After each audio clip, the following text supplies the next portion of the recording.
ভয়াবহ মানবিক সংকটের মুখে পড়েছে গাজার লাখো বাসিন্দা। দখলদার ইসরায়েল 10 সপ্তাহের বেশি সময় ধরে গাজায় কোনো ত্রাণ প্রবেশ করতে দিচ্ছে না। খাবার ও ঔষধের পাশাপাশি সেখানকার বাসিন্দারা খাবার না পেয়ে মানবেতর জীবনযাপন করছেন। ব্রিটিশ সংবাদ মাধ্যম বিবিসির এক প্রতিবেদনে গাজাবাসীর করুণ চিত্র তুলে ধরেছে। 6 বছর বয়সী গাজার শিশু ইসমাইল আবু ওহেদ উত্তর গাজার একটি খাদ্য বিতরণ কেন্দ্রে ভিড়ের মধ্যে বাটি হাতে চিৎকার করে বলছিলেন, আমাকে কিছু দাও। তার বাটিতে কিছু ডাল দেয়া হয়েছিল, কিন্তু সে যখন ফিরছেন ভিড়ের মধ্যে খাবারগুলো তার হাত থেকে ছিটকে পড়ে যায়। সে কাঁদতে কাঁদতে তার পরিবারের তাঁবুতে ফিরে যায়। عشان الصغار طول النهار بالصرخ وما فيش اكل ما فيش شرب كله نار ومولع ولا اي شيء بنشوف।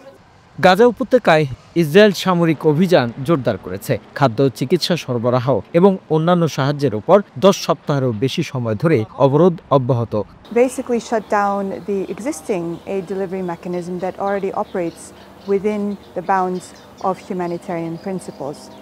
This would violate গাজার কয়েকজন বাসিন্দার সঙ্গে বিবিসি কথা বলেছে। জাতিসংঘ সহ বিভিন্ন সংস্থা জানিয়েছে গাজার বাসিন্দারা দুর্ভিক্ষের দ্বারপ্রান্তে। যদিও ইসরায়েলি সরকার জোর দিয়ে বলছে যে গাজায় খাদ্যের কোনো অভাব নেই, বরং আসল সংকট হলো হামাস ত্রাণ লুট করছে এবং বিক্রি করছে। তবে গাজার বাসিন্দারা বলছে ভিন্ন কথা। দিনে একটি খাবার জোটানো তাদের জন্য কঠিন হয়ে পড়েছে। বহু রান্নাঘর বন্ধ হয়ে গেছে। বাজারে যা আছে তার দাম সাধারণ মানুষের নাগালের বাইরে। গাজার এক স্বেচ্ছাসেবী বলেন, আমার রান্নাঘর 10 দিন আগে বন্ধ হয়ে গেছে। এই অসহায়ত্বকে ভাষায় প্রকাশ করার মতো নয় বলে তিনি মন্তব্য করেন। امور صعب كثير كثير يلا يعني الاطفال ذهبوا احنا كبار السن بنمشي في الشارع بنقدرش نمشي يعني علاجات فيشي طحين فيشي خضره غاليه। এদিকে মার্কিন যুক্তরাষ্ট্র নিশ্চিত করেছে যে গাজায় ফিলিস্তিনিদের জন্য বেসরকারি কোম্পানিগুলোর মাধ্যমে মানবিক সহায়তা প্রদানের জন্য একটি নতুন ব্যবস্থা প্রস্তুত করা হচ্ছে, যাতে ইসরায়েলি বাহিনী নিরাপত্তা দেবে। জাতিসংঘ এই পরিকল্পনার সমালোচনা করে বলছে যে এটি ত্রাণকে অস্ত্র হিসেবে ব্যবহার করা হচ্ছে।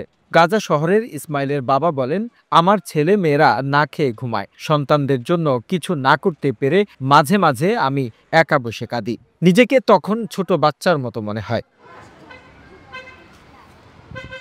তা নিউজ বাংলাদেশ ডেস্ক রিপোর্ট। حسبي الله ونعم الوكيل।